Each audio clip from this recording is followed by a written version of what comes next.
भारत माता की, छत्रपती शिवाजी महाराज की, धर्मवीर छत्रपती संभाजी महाराज की, येकोट येकोट येकोट येकोट. हिंदवी स्वराज्याचे सरसंस्थापक छत्रपती शिवरायांना मानाचा मुजरा करतो. भारतीय राज्यघटनेचे शिल्पकार भारतरत्न डॉक्टर बाबासाहेब आंबेडकर यांना मानवंदना अर्पित करतो, ज्यांनी अखिल हिंदुस्थानात हिंदूंच्या विटंबना झालेल्या मंदिरांची पुनर्स्थापना केली. त्या राजमाता अहिल्यादेवी होळकर यांच्या चरणी नतमस्तक होतो. आज मंचावर उपस्थित असलेले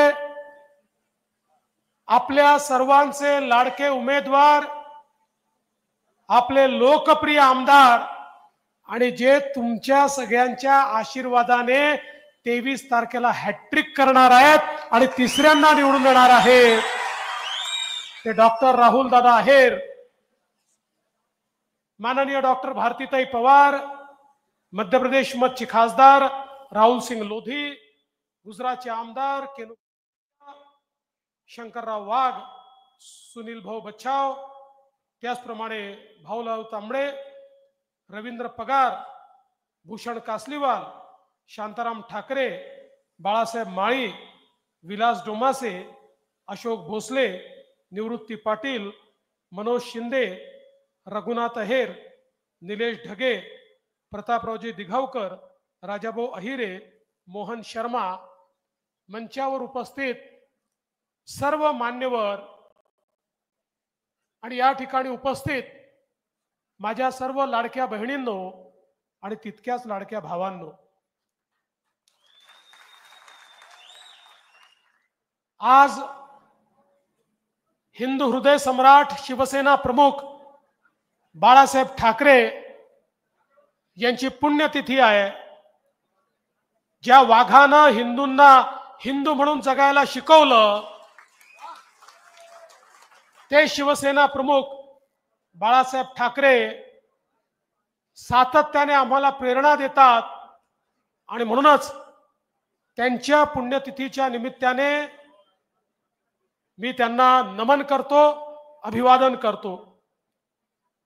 चांदवडची रेणुका माता, चंद्रेश्वर महादेव यांचे आशीर्वाद माझ्याकरताही घेतो, राहुल दादांकरताही घेतो आणि तुमच्या सगळ्यांकरता या ठिकाणी घेतो. खरं म्हणजे आज मला या निमित्ताने सांगायचं आहे की या मतदारसंघामध्ये मला देखील यावेळेस तिकीट वाटप करताना खूपच उलटपुलट करावं लागलं. राहुल दादांना तिकीट द्यायचं मी फायनल केलं, कारण सगळे सर्वेक्षण सांगत होते की राहुल दादाच निवडून येऊ शकतात, हेच नंबर 1 वर होते. पण हे महाराज अचानक रणांगणातल्या कृष्णासारखे झाले आणि हत्यारं खाली ठेवून समोर तर माझे सगळे आप्त आहेत, त्यांच्याशी कसा लढू असा मत मांडत माझ्याकडे आले आणि म्हणाले, नाही तुम्ही केदारनाथाला तिकीट द्या. म्हटलं राहुल भाऊ होणार नाही. म्हणाल नाही, आमचा परिवार तुटेल, त्यापेक्षा याची इच्छा याला करून टाका. आणि शेवटी आपल्याला सांगतो, त्यांच्या आग्रहा खातर मी वरती बोलून हे सांगितलं की नाही केदारनाथ करा. ते म्हणाले हो पण कसं करणार आहे, आमच्या पण सर्वेमध्ये राहुल अहिरेच दिसतात. म्हटलं आता बघा, एकच घर आहे, भाऊ आहे, ते आहे, ते आहे, सगळ्या 5-50 गोष्टी सांगितल्या आणि जवळपास ते फायनल केलं. पण तुम्हाला सांगतो, त्यानंतर चांदवड आणि देवळ्याच्या लोकांनी जो माझ्यावर हल्ला केला, कोणी ऐकायलाच तयार नव्हतं. मी त्यांना समजून सांगत होतो की राहुल दादा म्हणतात. ते म्हणाले राहुल दादा कोण होतात. आम्ही ठरवणार, त्यांना अधिकार कोणी दिला ठरवायचा, आमचा आमदार कोण होणार हे आम्ही ठरवणार. आणि ज्या दिवशी हा जनरेटा मी पाहिला, माझ्या मनात पक्क झालं ही मंडळी ऐकणारी नाही. यांनी मनातनं ठरवलं आहे राहुल दादालाच निवडून द्यायचं, आणि मग ठाम मत बनवलं. आणि मी राहुल दादांना सांगितलं कि एक बार मैंने तय कर लिया तो मैं खुद की भी नहीं सुनता. आता तुम्ही चुपचाप शांत बसा. आता चांदवड देवळा मतदारसंघातनं भाजपचा उमेदवार डॉक्टर राहुल अहेरच असेल, आणि त्याची घोषणा केली. आणि मला आनंद आहे की आपण सगळ्यांनी ही निवडणूक आपल्या हातामध्ये घेतली आहे. आता कोणी चंद्रावरनं जरी खाली उतरला तरी या निवडणुकीचा निकाल बदलू शकत नाही. या निवडणुकीचा निकाल पक्का आहे. राहुल दादा प्रचंड मताने निवडून येणार आहेत. फक्त राहुल दादा, आता तुमच्या लक्षात आलं असेल, तुम्ही देवळ्यामध्ये बिनपगारी फुल अधिकारी जे नेमले होते, असं करू नका. आपले चांगले कार्यकर्ते, सामान्य कार्यकर्ते, नेते, पदाधिकारी यांनाच अधिकार द्या. म्हणजे मी म्हणायला जरी बिनपगारी म्हटलं तरी त्यांचा पगार काय होता मला सांगण्याची आवश्यकता नाही आहे, पण जाऊ द्या. कालपर्यंत आपल्या सोबतच होते, त्यामुळे फार त्यांच्यावर बोलायचं काय. पण मी हे सांगण्याकरता आलो आहे की खऱ्या अर्थानं आपल्याला या ठिकाणी राहुल दादांसारखा अतिशय शांत, पण वेळ पडली तर तेवढाच कणखर, आपलं काम समजून घेणारा, विधानसभेमध्ये बोलत असताना ज्याच्या ठाई प्रचंड आपल्याला ज्ञान दिसतं, आपला मुद्दा मांडताना हे लक्षात येतं की या माणसाला खोलवर माहिती आहे, आणि ज्याची भाषणं विधानसभेमध्ये ऐकल्यानंतर मंत्री देखील त्याला नाही म्हणू शकत नाही, अशा प्रकारचा राहुल दादा हा आपला आमदार आहे. आणि त्यांनी सांगितलं ही गोष्ट खरी आहे, या महाराष्ट्रामध्ये नदी जोड प्रकल्प करायचे हा आपण विषय ज्यावेळेस हातामध्ये घेतला, मला आपल्याला सांगितलं पाहिजे, गुजरातमध्ये आणि आपल्यामध्ये पाण्याकरता डिस्प्यूट होता. त्या काळचं काँग्रेस राष्ट्रवादीचं सरकार होतं, त्यावेळेचे काँग्रेसचे मुख्यमंत्री होते. काँग्रेसच्या मुख्यमंत्र्यांनी गुजरात सोबत एक करार केला, आणि त्या करारामध्ये त्यांना किती पाणी आणि आपल्याला किती पाणी अशा प्रकारचा निर्णय केला. नंतर मी मुख्यमंत्री झालो, मी त्या करारापर्यंत प्रमाणे पुढे जायला लागलो, आणि अचानक नाशिक जिल्ह्यातनं मोठ्या प्रमाणात ओरड चालू झाली, आमचं पाणी देत आहे, आमचं पाणी देत आहे, आमचं पाणी देत आहे. मी म्हटलंय चालं काय. बरं मजेची गोष्ट, ज्या काँग्रेस सरकारने करार केला ते काँग्रेसचे लोकही म्हणायला लागले आमचं पाणी देत आहे. मी म्हटलंय चाललं काय आहे. मग मी त्यातलं सगळं समजून घेतलं, तर माझ्या लक्षात आलं की कराराप्रमाणे त्यांना पाणी द्यावं लागेल. जर हा इंटरस्टेट प्रोजेक्ट ठेवायचा असेल आणि केंद्र सरकारचे पैसे केवळ इंटरस्टेट प्रोजेक्टला मिळतात. मी निर्णय केला, महाराष्ट्र काही लेचपेचं राज्य नाही आहे, हे मजबूत राज्य आहे, आम्हाला कोणाचेही पैसे नको, आम्ही आमच्या पैशाने या ठिकाणी हा प्रोजेक्ट करू. आणि तो जो करार तेव्हाच्या काँग्रेस सरकारने केला होता, मी गुजरातच्या मुख्यमंत्र्यांना सांगितलं, साहेब दोनच पर्याय आहेत, एक आम्ही जेवढं पाणी देतो तेवढं पाणी उकईमधनं आम्हाला परत करा, तर आम्ही तुमच्याशी करार ठेवू, नाहीतर हा करार तोडून टाका, तुम्ही तुमचं काम करा, आम्ही आमचं काम करू. आणि मी तो करार तोडला आणि ठरवलं की महाराष्ट्रातनच आम्ही हे काम या ठिकाणी पूर्ण करू. त्याच्यामध्ये नार पार होतं, त्याच्यामध्ये पार गोदावरी होतं, आणि मग एक आपला इंटिग्रेटेड वॉटर उपखोऱ्यांचा डेव्हलपमेंट विकास आराखडा तयार केला. आणि त्या आराखड्यानुसार मी 2019 साली या सगळ्या प्रोजेक्टला मान्यता दिली. दुर्दैव आहे, ही मान्यता मिळाल्यानंतर महाविकास आघाडीचं उद्धवजींचं सरकार आलं, शरद पवार साहेबांचं सरकार आलं. काँग्रेसचं सरकार आलं, 2.5 वर्ष या फाईलवरची धूळ देखील त्यांनी झटकली नाही, धूळ देखील झटकली नाही. पण तुमच्या आशीर्वादाने पुन्हा आपलं सरकार आलं आणि लगेच मी स्टॅट्युटरी मान्यता घेणं चालू केलं. केंद्र सरकार, जल बोर्ड, वॉटर बोर्ड सगळ्या मान्यता घेतल्या आणि या ठिकाणी नार पार गिरणा योजनेचं टेंडर त्या ठिकाणी काढलं आणि लवकरच पुढच्या 3 महिन्यामध्ये त्याचं काम आपण करणार आहोत. आणि इथे येत असताना मला माहिती होतं की या ठिकाणी देवळावाले तर आनंदित होतील, पण चांदवडवाले विचारतील त्यांचं केलं आमचं काय. काळजी करू नका, तुम्हाला पाणी मिळणार आहे या ठिकाणी गोदावरीतनं. आणि जे पार गोदावरीचं काम आहे तेही मी अंतिम टप्प्यात आणलेलं आहे. आज तुम्हाला शब्द देऊन जातो, पुढच्या 6 महिन्यामध्ये पार गोदावरीचं देखील सगळ्या मान्यता घेऊन टेंडर काढीन आणि या भागाला पूर्णपणे पाणीदार करण्याचं काम हे आपलं महायुतीचं सरकार करेल. आणि बघा तुमचं नशीब किती चांगलं आहे, हे सगळं करून आता आपण काम सुरू केलं. आणि मागच्या नीती आयोगाच्या बैठकीमध्ये माननीय प्रधानमंत्र्यांनी सांगितलं की नदीजोड प्रकल्प जे आहेत इंटरस्टेट मध्ये सगळ्याच राज्यात प्रॉब्लेम आहेत, तुम्ही विदिन द स्टेट नदीजोड प्रकल्प सुरू करा. त्याही प्रकल्पांना केंद्र सरकार मदत करेल. म्हणजे आता आपल्याला पैशाचीही काळजी उरलेली नाही, केंद्र सरकार देखील आपल्याला पैसा देणार आहे. आणि म्हणून या भागामध्ये खऱ्या अर्थानं मोठ्या प्रमाणात हे प्रकल्प पूर्ण करून हा सगळा भाग पाणीदार करण्याचं काम आपल्या सरकारच्या माध्यमातून आपण करू. एकीकडे सिंचनाची कामं, जलसंधारणाची कामं ही मोठ्या प्रमाणात आपण केली. ज्यावेळी अंतिम टप्प्यामध्ये हे सगळे प्रपोजल होते, मला आजही आठवतं राहुल दादांचा जीव खालीवर होत होता.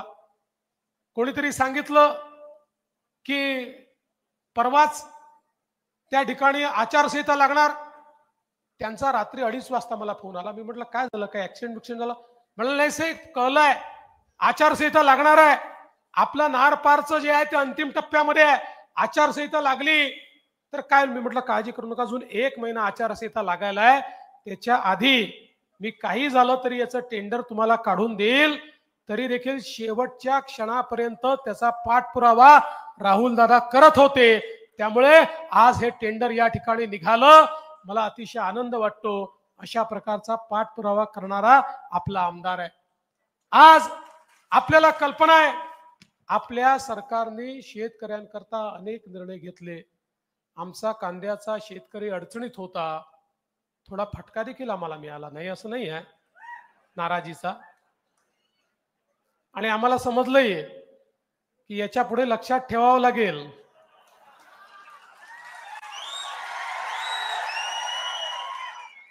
पाना थोडक्याने आमची बिचारी ताई राहून गेली ना, असं काय करताय. पण आज मला आनंद आहे की शेवटी सरकार कुठलं असतं, सरकार लोकांचं मत समजून घेणार असतं. आपल्या सरकारने मत समजून घेतलं, कांद्यावरचे निर्बंध दूर केले. आणि आता तुम्हाला सांगतो, आम्हाला ठेच लागलेली आहे. आम्ही यापुढे ताकही फुंकून पिणार. त्यामुळे जोपर्यंत मोदी सरकार आहे अशी अचानक निर्यात बंदी वगैरे यापुढे लागणार नाही. हे सरकार तुमचं सरकार आहे. बघा, आंतरराष्ट्रीय बाजारपेठेमध्ये कापूस आणि सोयाबीनचा भाव पडला. मागच्या वर्षी खरीपामध्ये आम्ही सांगितलं होतं की आम्ही सोयाबीनला 5,000 रुपये हेक्टरी मदत करू. लोकसभेची निवडणूक आली, आम्ही करू शकलो नाही. लोकांना वाटलं हे चुकीचं सांगतायत. पण लोकसभेची निवडणूक संपल्याबरोबर सोयाबीनच्या शेतकऱ्याच्या खात्यामध्ये पैसा जमा करणं आम्ही सुरू केलं. 4,000 कोटी रुपये आम्ही शेतकऱ्यांच्या खात्यात दिले.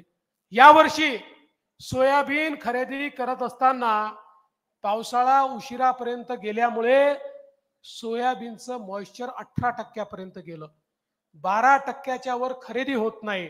400 केंद्र उघडले, 2 लाख शेतकऱ्यांनी रजिस्ट्रेशन केलं, पण शेतकरी माल आणायचा तर मॉइश्चर 18%, 17%. मग आम्ही शेतकऱ्यांना सांगितलं मॉइश्चर मीटर पाठवतो, 8-10 दिवस थांबा, उघाडीमध्ये मॉइश्चर कमी होत जाईल. आमच्या लक्षात आलं की मॉइश्चर हे आता 15% आलेलं आहे. आम्ही केंद्र सरकारला विनंती केली, कारण आम्हाला याची माहिती होती.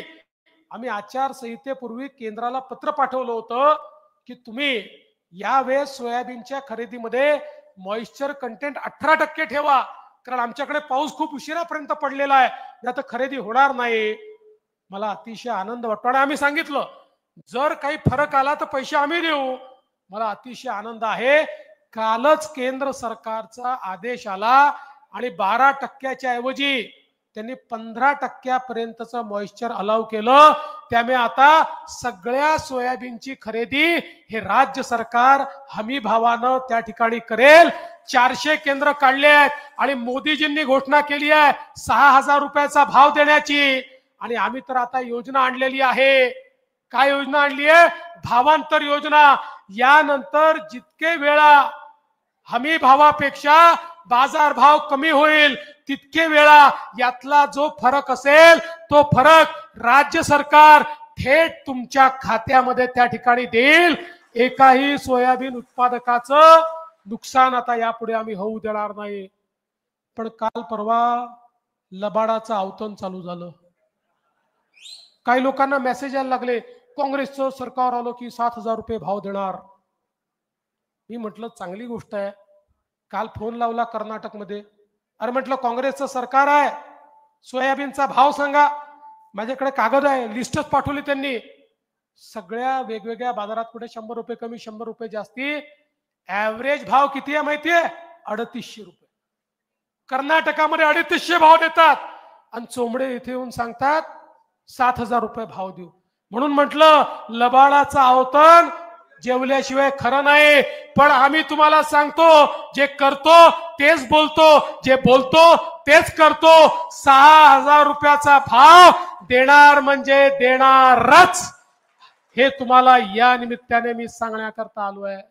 आज तुम्ही बघा आमच्या शेतकऱ्याला 1 रुपयात आपण पीक विमा दिला. 8,000 कोटी रुपयाचा पीक विमा यावर्षी शेतकऱ्यांच्या खात्यामध्ये गेला. वेगवेगळ्या प्रकारचे मदत आपण शेतकऱ्यांना त्या ठिकाणी दिली. आणि हे सगळं करत असताना सगळ्यात महत्वाची गोष्ट जर काही असेल तर आपण शेतकऱ्यांना वीज बिलाची माफी दिली.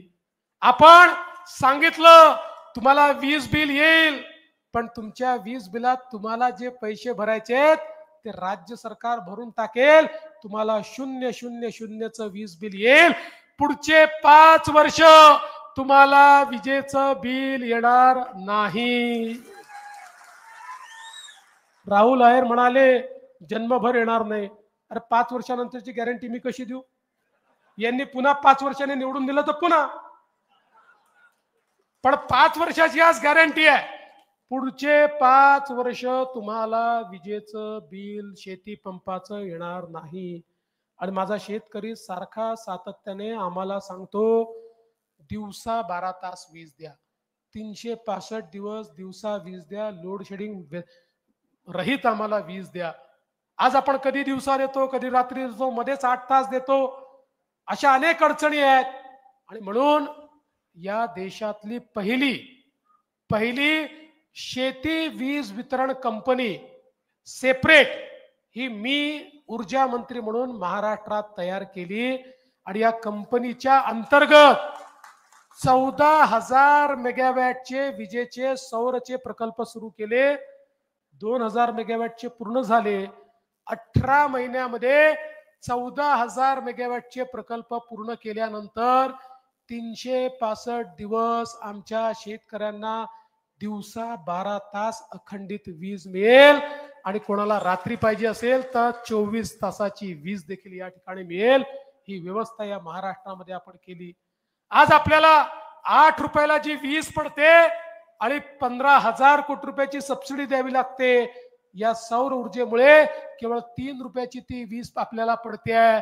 त्यामुळे 5 रुपये आपले युनिटच्या मागे वाचतायत। तेच पैसे आम्ही आता तुमचं वीज बिल माफ करण्याकरता त्या ठिकाणी वापरणार आहोत। म्हणजे अशा प्रकारचं अर्थकारण उभं केलंय की शेतकऱ्यांना मोफत वीज तर देऊ, पण आमच्या खिशात म्हणजे सरकारच्या तिजोरीतही 2-3 वर्षानंतर पैसे मागावे लागणार नाही।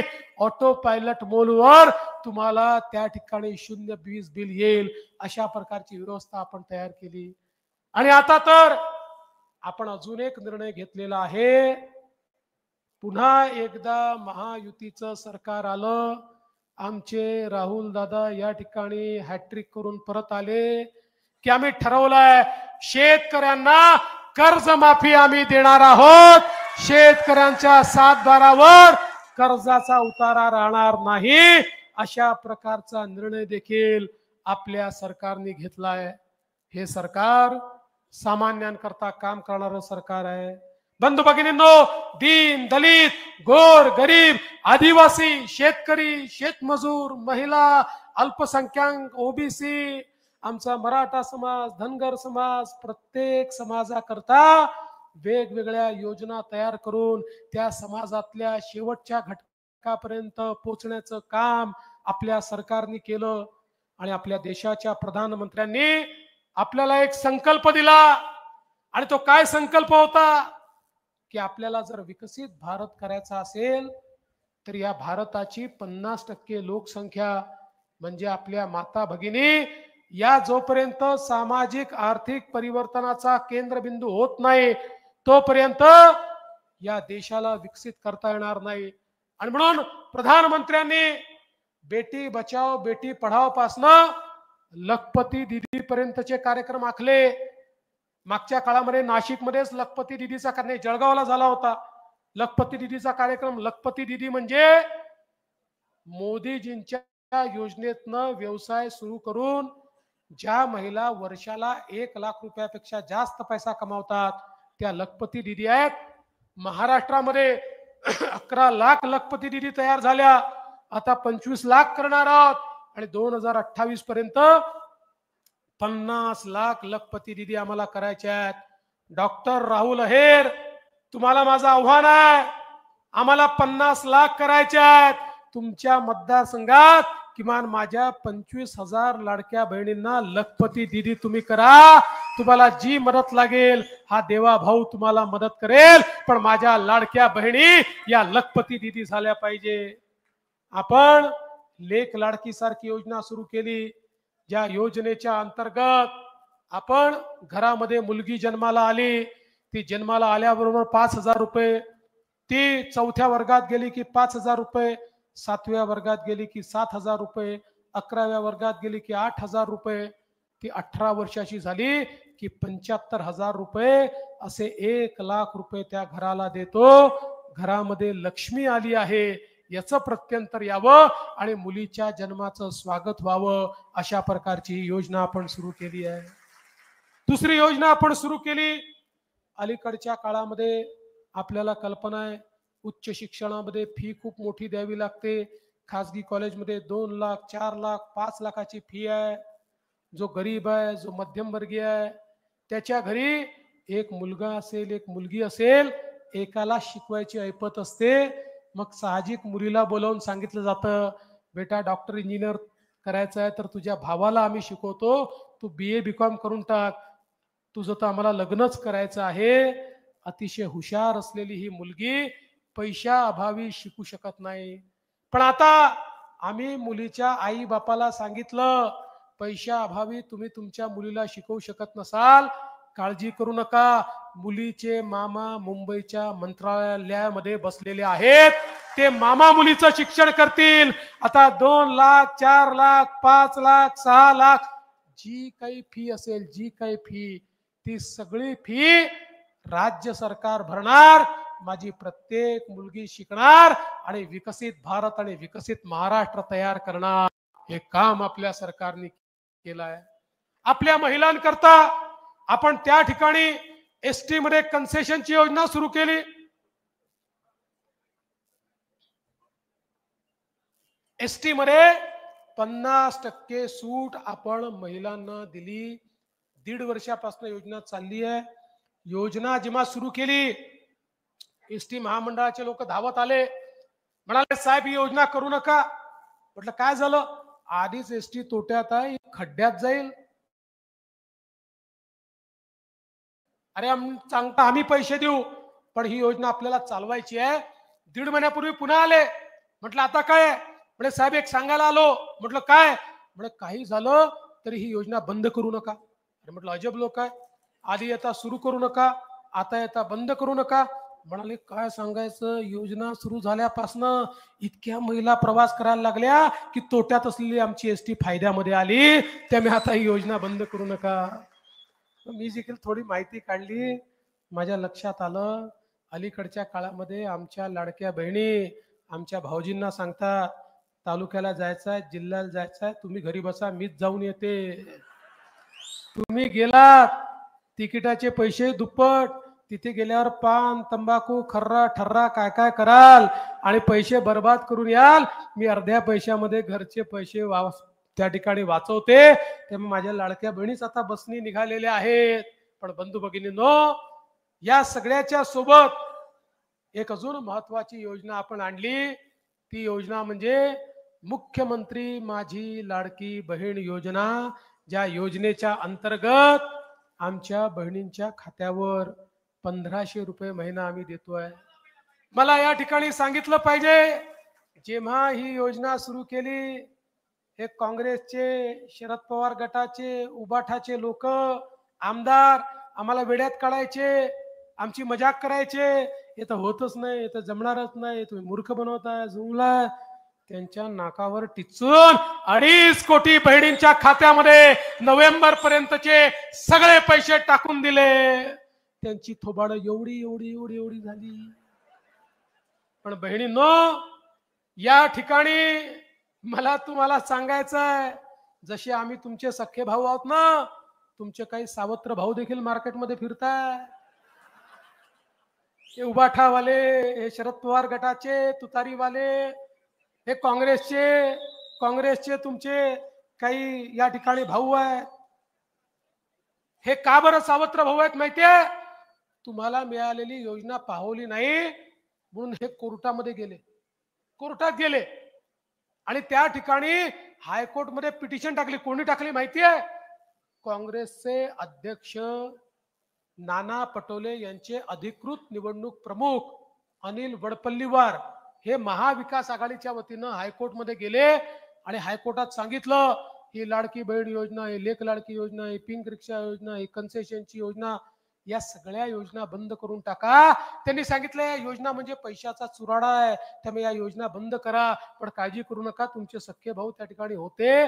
आम्हीही कोर्टात बोललो आणि कोर्टाने सांगितलं लाडकी बहीण योजना सुरूच राहील, ती बंद होणार नाही. आणि मला सांगताना आनंद वाटतो, आता पुन्हा सरकार आल्यावर 1500 रुपये नाही, आता सरकार आल्यावर 2100 रुपये लाडक्या बहिणींना त्या ठिकाणी आपण देणार आहोत. संजय गांधी निराधार मध्ये 1500 रुपये नाही, 2100 रुपये आपण दिले आहेत. समाजातला जो शेवटचा व्यक्ती आहे त्याच्याकरता आपण काम करतोय. आज तुम्ही बघा, आमच्या अंगणवाडी सेविका असतील, आमच्या आशा सेविका असतील, आमचे ग्राम रोजगार सेवक असतील, आमचे कोतवाल असतील, आमचे पोलीस पाटील असतील, सगळ्यांच्या मानधनात भरघोस वाढ करण्याचं काम हे आपल्या सरकारने या ठिकाणी केलेलं आहे. कारण हे सर्वसामान्यांचं सरकार आहे. आणि म्हणून मी तुम्हाला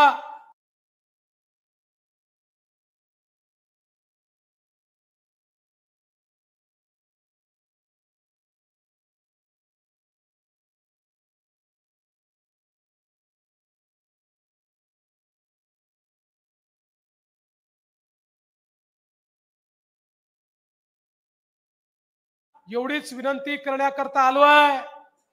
मी 2019 ला आलो होतो, तुम्हाला एक शब्द दिला होता.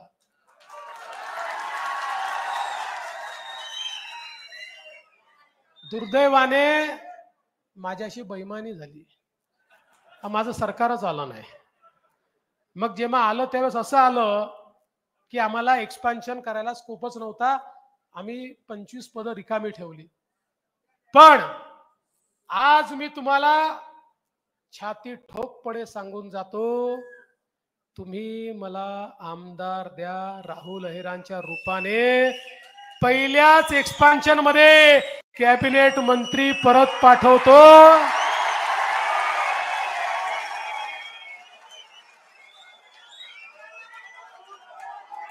नाही, माझी एक अट आहे, एक अट आहे, लक्षात ठेवा. एक अट माझी आहे. एक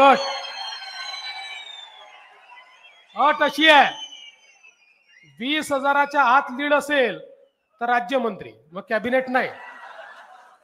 20,000च्या वर लीड असेल तर कॅबिनेट मंत्री मंजूर.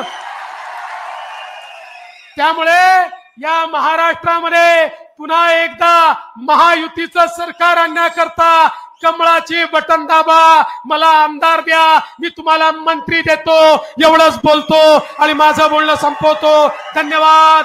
जय हिंद, जय महाराष्ट्र.